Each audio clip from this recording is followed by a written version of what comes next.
ఇటీవల కాలంలో నా స్నేహితులు ఒకరు ఆరోగ్యం బాగోక ఐసీయూలో ఉంటే చూడటానికి వెళ్ళడం జరిగింది.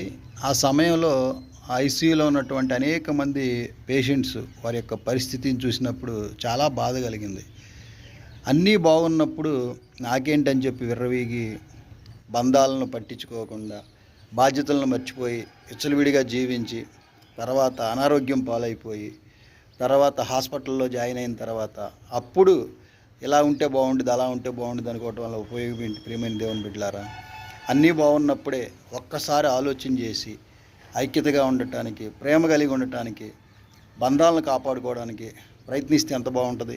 ఎఫెసీయులకు రాసిన పత్రిక 4:1 సమాధానమను బంధము చేత ఆత్మ కలిగించి ఐక్యతను కాపాడుకొనుటకు శ్రద్ధ కలిగిన వారై ఒకరినొకరు ప్రేమతో సహించుకోవాలని చెప్పి బైబిల్ గ్రంథం హెచ్చరిక చేస్తూ ఉంది.